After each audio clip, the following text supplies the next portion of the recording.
Здравствуйте, вы смотрите программу «Фокус» на информационном портале LoveMD. Не забывайте подписываться на наши платформы в социальных сетях для того, чтобы быть в курсе событий, которые происходят в стране и в регионе, а также активно комментируйте наш контент для того, чтобы мы понимали, какие вопросы вас интересуют. Сегодня мы поговорим о той ситуации, которая сложилась в последние, скажем так, около года в Гагаузии, и почему сегодня вопрос с выборами депутатов Народного собрания автономии подвис, и сегодня нет ясности о том, будут ли они вообще проведены до конца 2026 года в условиях, когда Народное собрание, по сути, их легитимность истекла еще в ноябре 2025 года.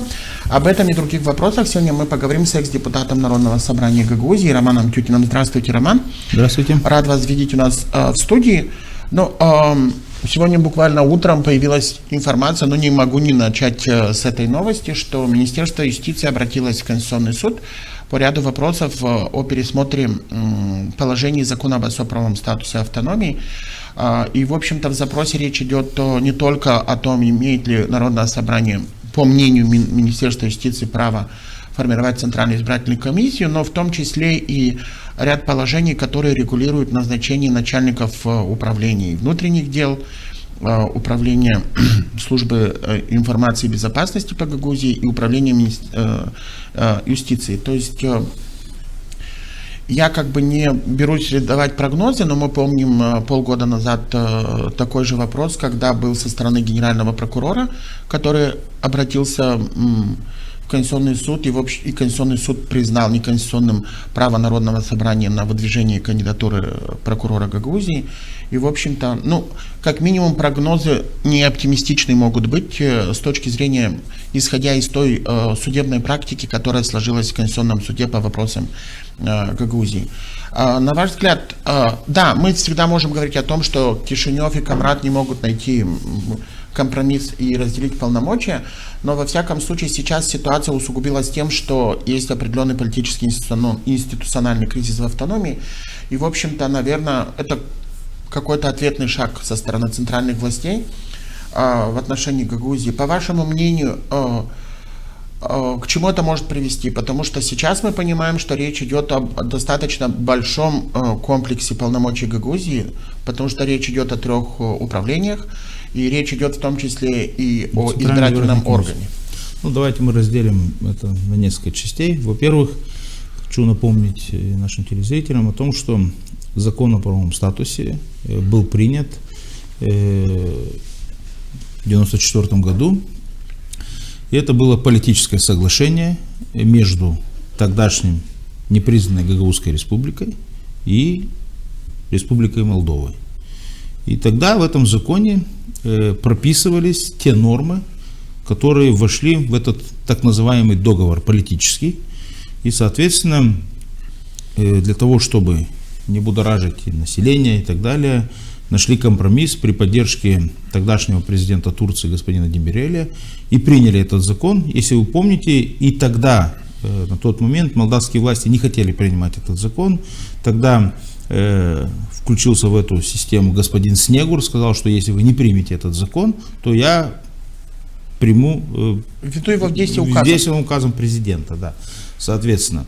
Поэтому уже им деваться некуда было, и они пошли на этот компромисс и создали тогда комиссии, обговаривали это все, и, соответственно, приняли это решение, и Гагаузия вошла в состав Республики Молдова как независимое государство тогдашнее в статусе автономии. Поэтому то, что сейчас делают власти, считаю, что опасный очень прецедент. Почему? Потому что сегодня, раз мы взяли курс на европейскую интеграцию, мы знаем очень много положительных примеров автономии, таких как Южный Тироль, таких как Уэльс, Аландские острова, Каталония и так далее. То есть если говорить о том, что делают сегодняшние власти, это абсолютно неверный путь. Почему? Потому что Европа — это Европа регионов, так называемая, да? Поэтому вот эти все последствия тех действий, которые они сейчас делают, очень взбудоражат население. И думаю, это нарочно делается для того, чтобы спровоцировать так называемый конфликт, для того, чтобы ликвидировать автономию, ввести по плану чрезвычайное положение и назначить внешнее управление в гагаузской автономии. Теперь в отношении Центральной избирательной комиссии. Давайте по порядку поговорим и о Центральной избирательной комиссии. Как бы я не согласен с тем, что вопрос плохой прецедент тому, что власти пытаются вмешиваться через судебные инстанции в ревизию закона об особо правовом статусе, потому что закон принимался определенным количеством голосов, и он не имеет статус как бы всех остальных законов, то есть по принципу голосования, потому что за него голосовали 2/3 голосов парламента. По сути, он является органическим конституционным законом, и, в общем-то, это плохая практика. Но здесь есть и другая составляющая всей этой ситуации, это позиция властей Гагаузии последние месяцы. Давайте вот вспомним, что недавно, буквально в течение месяца, депутаты встречались и с представителями Центральной избирательной комиссии Молдовы, потом встречались в парламенте в рамках комиссии по публичному управлению. В общем, обсуждали сложившуюся ситуацию. После этого был брифинг или публичные слушания, не знаю, к чему они были организованы, когда изменения в избирательный кодекс вступили в силу, и у Народного собрания было достаточно времени, как минимум, обжаловать их в Конституционном суде. Да?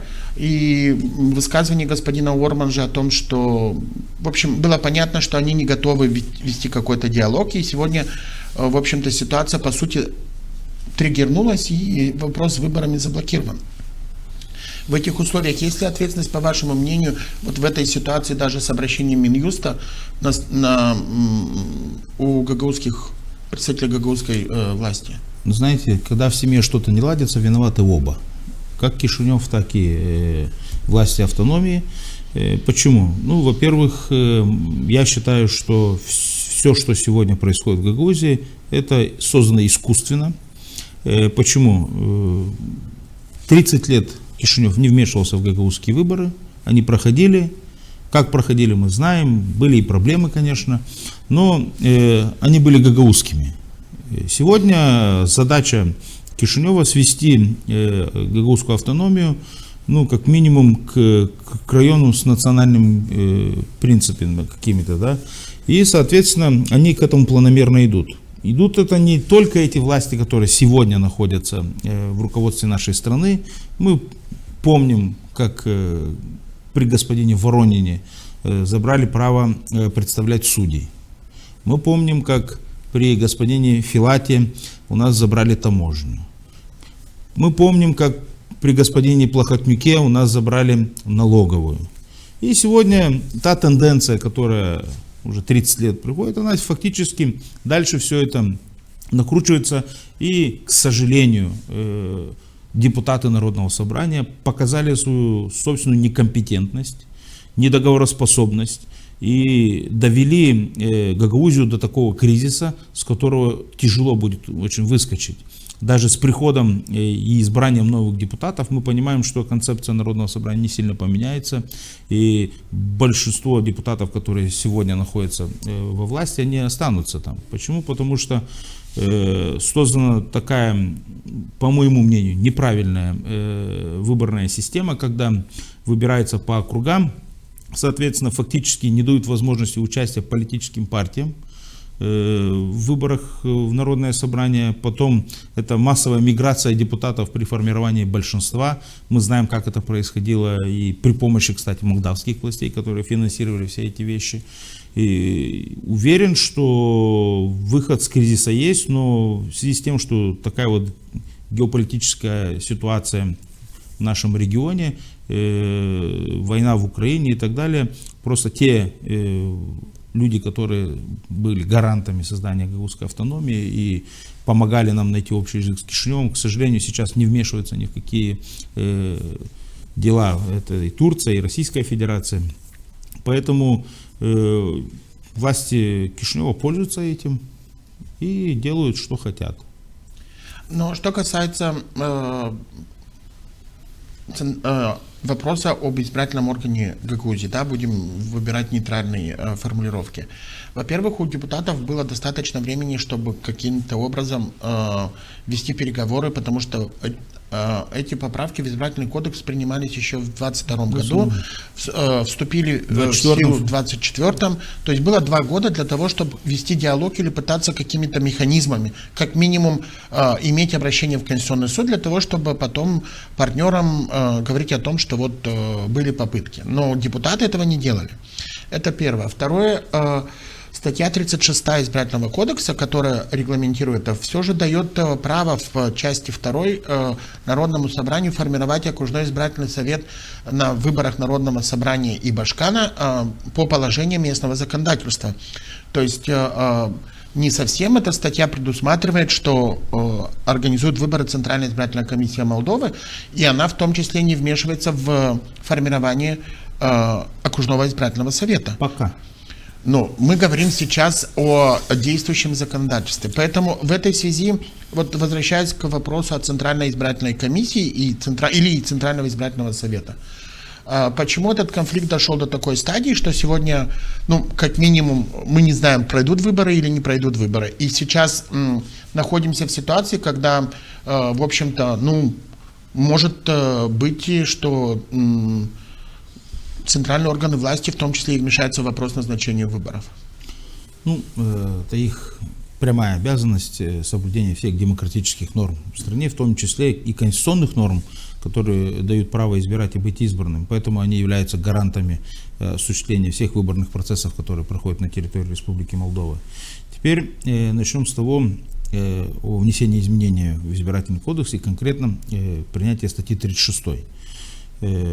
Закон о правовом статусе Гагаузии, где указано формирование Центральной избирательной комиссии, принимается 61 голосом. И изменения в этот закон, соответственно, принимаются тоже 61 голосом. По иерархии закон о правовом статусе выше, чем избирательный кодекс, хотя он и является по факту тоже органическим законом. И, соответственно, для того, чтобы вносить изменения в ту или иную статью, касающуюся Гагаузии, даже в избирательном кодексе, они должны были получить 61 голос. Соответственно, почему Народное собрание не обратилось в Конституционный суд? Потому что это явное нарушение Конституции, потому что часть закона о правовом статусе и статьи внесены в Конституцию, и они должны были обратиться и, соответственно, решить этот спорный вопрос. Мы помним, что происходило в те моменты, когда это формировался исполком и так далее, перетягивание канатов. Просто я считаю, что они на это не обратили внимания.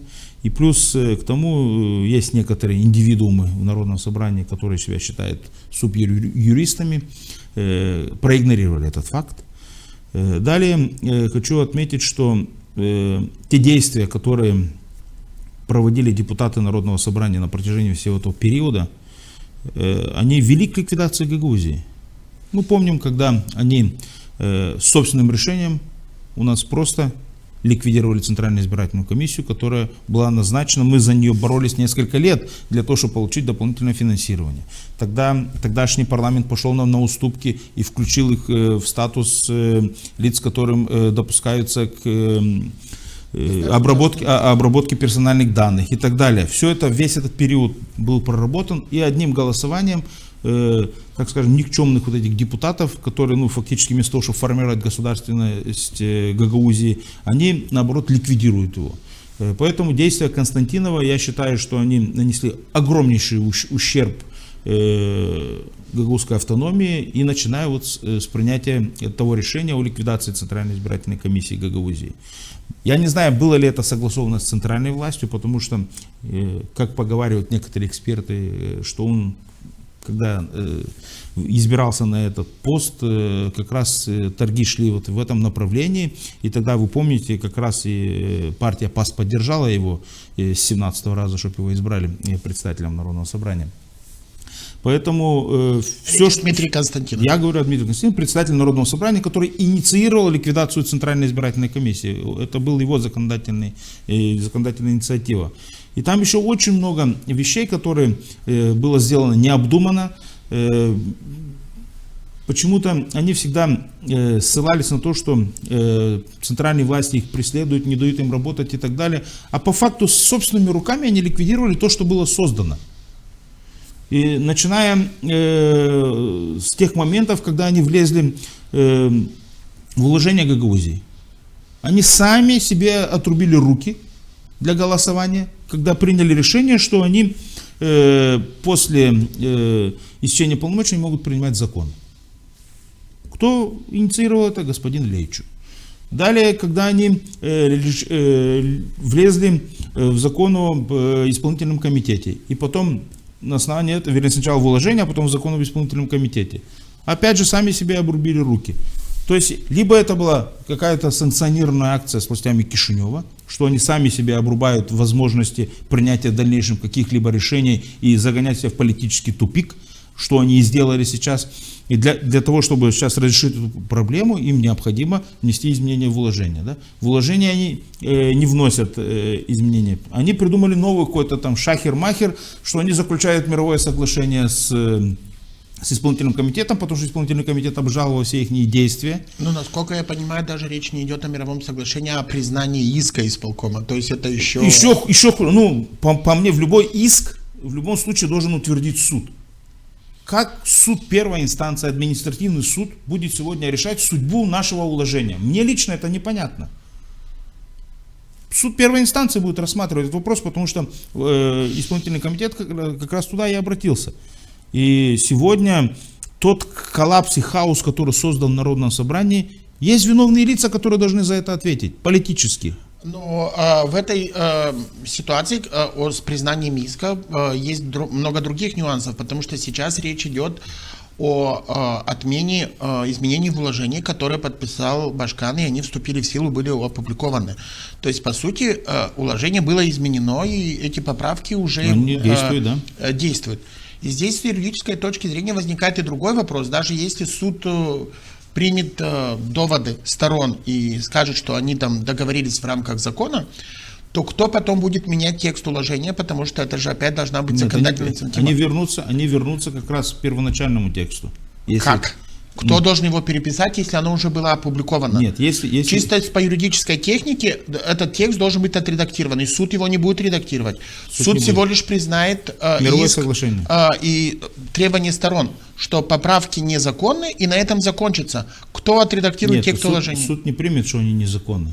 Суд просто согласится с доводами, либо не согласится с доводами. Вот он согласится с доводами исполнительного комитета. И текст останется, что эти поправки были незаконны. Кто отредактирует? Отредактирует. Его не надо будет редактировать. Если они соглашение заключают, то его никто не должен редактировать. Его должен будет подписать исполняющий обязанности Башкана. Эксперты в области конституционного права говорят по-другому, что даже несмотря на это, текст уложения должен будет быть отредактирован. Но бог с ним, с этими техническими вопросами. Но вопрос идет о том, чтобы... в чем возникла эта проблема, мы же понимаем. Потому что по этим поправкам, там же большинство сейчас не интересует, то, там, насколько были эти поправки своевременные или соответствовали требованиям времени. Речь идет о том, чтобы, по сути, чтобы Народное собрание получило право вновь принимать законы. Да. То есть это, скажем так, то, что оставляется за скобками.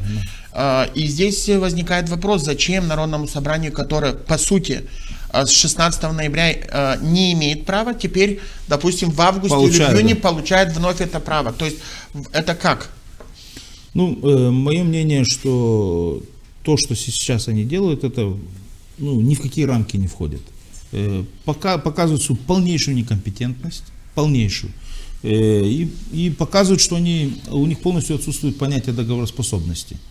Все те моменты, которые они сейчас обсуждают в рамках вот этого всего, это можно было решить не на встрече с председателем Центральной избирательной комиссии, кто такой чиновник с Центральной избирательной комиссии и законодательный орган Гагаузии. Была создана комиссия межпарламентская, только в рамках ее нужно было решать все эти вопросы. Если сегодня мы начали опускать свой собственный уровень и встречаться с чиновником с Центральной избирательной комиссии, который нам диктует, что нам нужно делать, я считаю, что это недопустимо. Кто такой господин Постика для того, чтобы он диктовал Народному собранию, что им делать? Кто он такой? Кто ему дал право комментировать? Не диктовал, он озвучил свое мнение. Представителем Центральной избирательной комиссии, и он говорит о том, о действующем законодательстве. Нет, он не говорит. Во-первых, он трактует Центральный избирательный кодекс Республики Молдова в свою пользу. Хотя право трактования есть только у парламента, если есть какие-то вопросы. Потом они заявляют о том, что все члены избирательной комиссии должны пройти проверку СИБа, МВД, там, не знаю что, налоговая и так далее. Не знаю, какие еще структуры они задействуют. Для чего? Мне интересно, он прошел? Господин Чукан, который проворовался и продавал выборы налево-направо, он проходил? И где он сейчас? Почему до сих пор не ответил и так далее? Мы же все это помним. Сегодня они нам показывают, загоняя нас в угол, что вот видите, мы какие-то правильные, честные люди и так далее. Роман, я не являюсь адвокатом центральных органов власти, но все же считаю, что ответственность на региональных политиках не меньше, чем у представителей центральной власти, потому что они имели все механизмы для того, чтобы как минимум вести переговоры или пытаться ситуацию не доводить до такого уровня. И если мы говорим о выборах Народного собрания автономии, вернее о том, что они непонятно когда пройдут и пройдут ли вообще в этом году, но есть и другая проблема, это вот ты немного чуть выше касался этого вопроса, касательно той системы, которая сложилась в Гагаузии, и она сегодня абсолютно четко показывает, что она не работоспособна по ряду моментов. Притом их, наверное, даже больше, чем пальцев на руке, обоих рук. Но и что самое плохое, что даже если выборы пройдут, у нас ничего не поменяется, потому что система избрания депутатов остается прежней. Плюс этот злополучный резервный фонд, который несколько созывов назад разделили между Народным собранием и исполкомом Гагаузии. Это инициатива господина Тарнавского была. Но сегодня в любом случае это на протяжении 4 лет действующие депутаты ежегодно, по сути, по 100 тысяч за счет публичных средств подкупают избирателей в своем округе. Согласен. И здесь точно эти люди, нынешние депутаты, будут не в равных условиях, потому что, когда ты 4 года вкладываешь в свой округ, а есть округи, где по 100-120 избирателей решают, кто депутат, то 4 года можно поддержать 150 человек финансово и, в общем-то, получить опять должность депутата Народного собрания. В этой связи возникает вполне закономерный вопрос. Нужны ли нам эти выборы в таком виде, как они проходили до сих пор? Потому что мы же получаем Народное собрание с мандатом на 4 года. То есть в ближайшие 4 года мы будем иметь ту же систему и, по сути, ту же нефункциональное Народное собрание, потому что, мы, как минимум, последний созыв был, просто нефункционален из самого начала своего мандата. И, в общем-то, ни к чему хорошему эти депутаты никаких решений не приняли. Я не помню ни одного закона, который бы способствовал развитию Гагаузии. И, в общем-то, вся ситуация привела к тому, что мы оказались еще и в изоляции, а в итоге еще в институциональном кризисе в самой автономии. Идеальных решений нет по этому вопросу. Конечно, уже давно этот вопрос назрел. Почему? Потому что неравное количество избирателей голосуют за одного и того же депутата. Хотя указано, что округи должны быть не менее 5000 и должен быть представитель населенного пункта. То есть получается, мы заседали в юридической комиссии, господин Бургуджи предложил поменять систему еще 10 лет назад. Предлагал он в таком ракурсе создать 3 округа, где в этих 3 округах будут избираться депутаты Народного собрания, и эти округа будут голосовать за те или иные населенные пункты. Это был один из выходов. К сожалению, тогда депутаты не поддержали. Потом была попытка господина Серкили внести изменения в избирательный кодекс. Была создана хорошая и компетентная группа с экспертами. Мы обсуждали этот вопрос для того, чтобы перейти на пропорциональное избрание и по партийным спискам и так далее. Тогда тоже депутаты не поддержали. Господин Константинов как раз тогда был противником данного. При этом я считаю, для того, чтобы быть более политически зрелыми, мы должны перейти к пропорциональной системе избрания для того, чтобы политические партии, и в том числе региональные, участвовали в избирательном процессе у нас на территории Гагаузии. Почему? Во-первых, когда политики занимаются выборами, политическими решениями, это одно. А когда бизнесмены, представители колхозов, лидеры приходят в народное собрание, какие предложения они могут там дать, кроме как пополнить свой собственный карман? Мы помним куча принятий решений за 30 лет Народного собрания, где списывались налоги теми или иным экономическим агентам, представители которых находились в Народном собрании. Это абсолютно неправильно. Почему? Потому что люди ввели к банкротству собственные предприятия, а потом им списывали налоги, они опять оставались на плаву. Поэтому для того, чтобы Гагаузия стала более политически зрелой, необходимо поменять эту систему. Вопрос, как это сделать? Сейчас для того, чтобы внести изменения в закон о правовом статусе, необходимо 61 голос. Найдут ли центральные власти 61 голос? Под большим вопросом. Нужен ли диалог в этом отношении? Нужен. Если этого диалога не будет, то мы опять будем топтаться на месте еще 4 года. А потом еще 4 года. Почему? Потому что удобно вот этим вот представителям этих населенных пунктов по 200, по 300 голосов, которые за них голосуют, удобно им проходить народное собрание и потом находиться в руководстве Народного собрания, в президиуме, для того, чтобы потом диктовать свою повестку. А диктуют они почему? Конечно, депутату, который за него голосует 2,5-3 тысячи, ему не интересно, чтобы такие вот личности приходили во власти, потому что за него фактически там полгорода, полнаселенного пункта, он с 200 голосами диктует нам, что нам делать.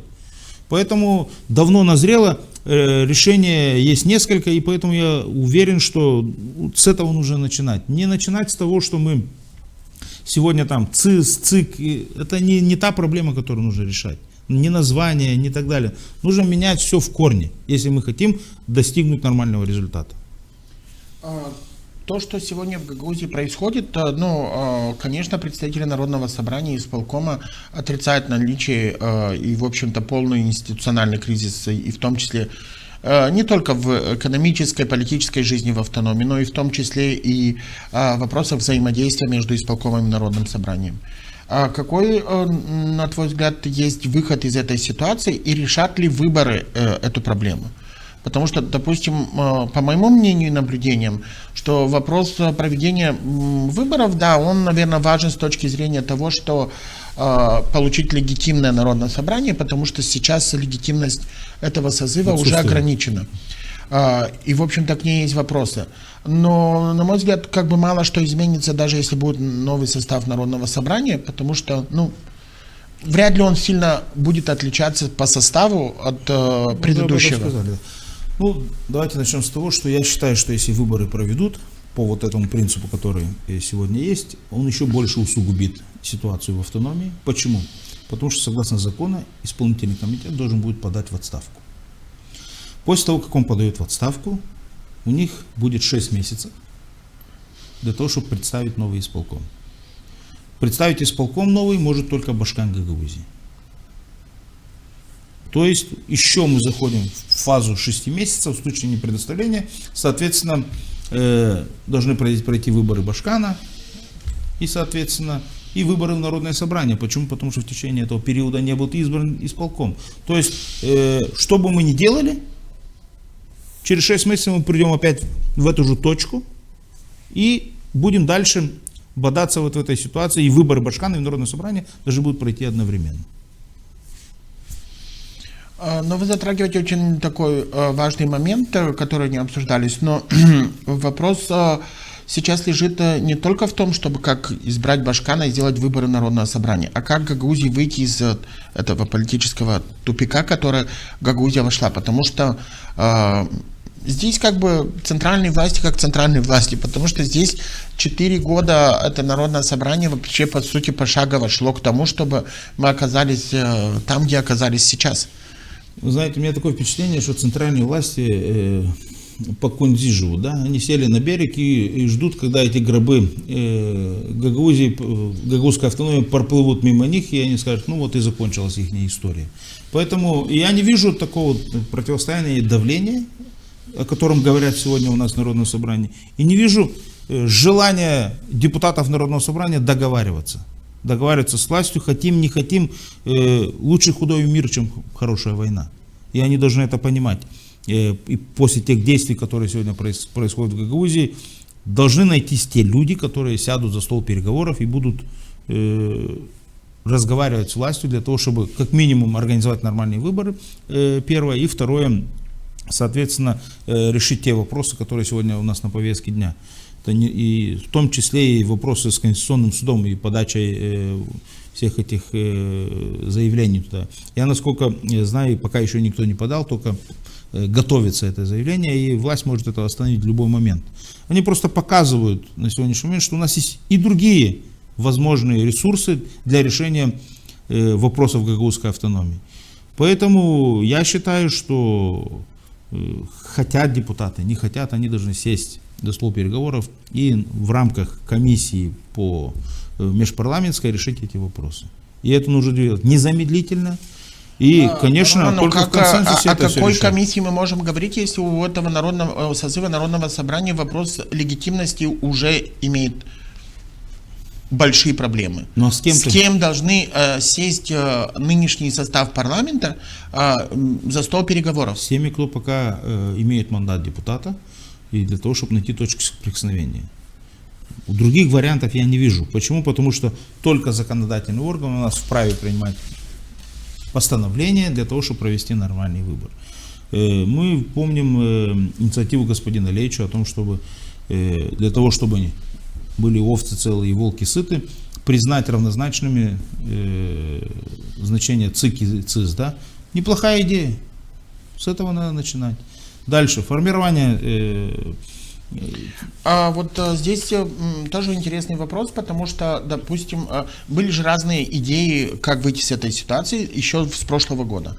В том числе Георгий Лейчу предлагал и какой-то вариант временного ЦИКа, который, законодательная инициатива была, которая организует и проведет выборы в Народное собрание. Но тогда большинство, которое контролировал Дмитрий Константинов, в общем-то отклоняло эти инициативы, они даже не включались в повестку дня. В общем-то и здесь...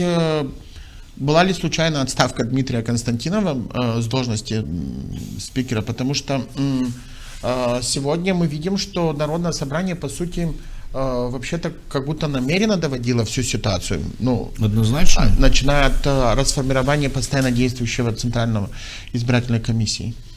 Я думаю, что это была плата Константинова за занятие должности председателя Народного собрания. Это же была одна из первых инициатив, если вы помните, после его избрания, для того, чтобы ликвидировать Центральную избирательную комиссию.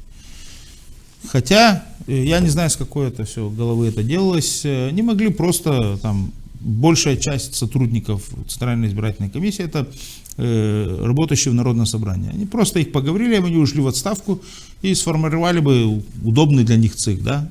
Ну нет, они пошли другим путем, они пошли на ликвидацию, тратим много денег, там, миллионы лей и так далее. Миллионы лей они тратят и в других местах, мы же тоже знаем, там, на кофе, на чай, на цветы и так далее. Центральная избирательная комиссия работала бы, сотрудничала, как до этого господин Камур сотрудничал с Центральной избирательной комиссией Молдавии, и очень много проектов, они, кстати, помогли нам внести очень серьезных, нормальных изменений в наш избирательный кодекс. Я помню, когда господин Камур ездил вместе с представителем Центральной избирательной комиссии в эти регионы, в автономии по Европе, для того, чтобы изучить их избирательное законодательство. И в соответствии с этим очень неплохая тенденция прошла. И работали вместе и так далее. Я не могу понять, какая коса на камень нашла в этот период, когда поменялся ЦИК, и почему тогда Центральная избирательная комиссия Кишинева не захотела сотрудничать с этими ребятами. Хотя, я думаю, что диалог можно было бы найти. А, Как сегодня нужно выйти из этой ситуации, вот завершая наше интервью сегодня, потому что все, о чем мы говорили, и понятно, что должны быть переговоры или решения, но у меня все-таки возникает вопрос. Какие должны быть приняты решения? Потому что сидеть за столом переговоров, когда Народное собрание не может принимать законы. То есть о чем можно договориться? Можно договориться обо всем, но эти решения в итоге должны быть приняты и имплементированы. Речь идет все-таки и в том числе о избирательной системе. Здесь как бы не нужно забывать о том, что есть определенные международные стандарты европейские, что за год до выборов нельзя трогать избирательное законодательство. Один момент. Второй момент, что Народное собрание даже к каким бы решениям ни пришли, оно не сможет принимать законы. И здесь нужно ли тогда говорить и вести переговоры о том, чтобы пересмотреть закон об особо-правовом статусе? Здесь еще больше опасений, потому что если в него влезет парламент сейчас, то непонятно, что из него может вообще остаться. То есть тогда получается, что по сути решения-то нету, даже за столом переговоров? Для проведения выборов решение есть. Мы знаем, что суд вынес решение конкретно по конкретному случаю, что выборы нельзя проводить, потому что неправильное название. Да? Признать обоими сторонами. Парламент может принять закон, внести изменения в кодекс о том, что ЦИК и ЦИСа равнозначные субъекты, да, так скажем. И поэтому вот это одно из решений. Либо постановлением Народного собрания принять этим, что эти два равнозначных названия, и все. И можем проводить выборы, и при этом правительство дает указание госканцелярии не обжаловать все эти вещи, и все, никаких вопросов нет. Тогда задаюсь вопросом, чтобы не принять такого решения, получается, что большинство имеет интерес в этом, и они хотят досидеть. Ну, какие могут быть интересы? Интересы с двух сторон. Первое. Это для того, чтобы провести выборы в Народное собрание и выборы в Башкана, Гагаузии одновременно. Что мешает сегодня апелляционной палате в Кишиневе? Мы видим, что затягивается этот процесс, очень много судов отменяется и так далее. При этом мы слышим господина Усатова, который заявил о том, что ведутся переговоры обмена господина Гуцул на 2 сотрудника СИБа, которые находятся сегодня в Лефортово в Москве. И поэтому, пока они не нашли между собой, это уже геополитическая формация, да, не нашли между собой договоренности, обмена так называемого, поэтому это все и затягивается. Вы думаете, что такой вариант вообще возможен? Как бы зачем в Москве Евгению Гуцул? Ну, как бы такой достаточно вопрос. Там русских очень тяжело понять, они же своих не сдают, поэтому я думаю, что вариант... Если Евгения Гуцул своя как бы для русских, так, такой... Извините, вопрос. Ничего личного у меня. Нет, я говорю о том, что говорит Усатый. Я не знаю, правоверность вообще, правда это или нет, но он это заявил с парламентской трибуны, и сомневаться в его словах, и когда мы видели после этого комментарии власти, я думаю, что вполне возможна такая ситуация. Роман, благодарю вас за вашу оценку и мнение происходящих событий в Гагаузии. Будем надеяться, что все-таки будет найден выход для того, чтобы выйти из кризиса и как минимум начать с того, чтобы провести выборы Народного собрания и дальше пошагово находить решение из сложившейся ситуации. Напомню, что вы смотрели программу «Фокус» на информационном портале LoveMD. У нас сегодня в гостях был экс-депутат Народного собрания Роман Тютин. И не забывайте подписываться на наши платформы в социальных сетях.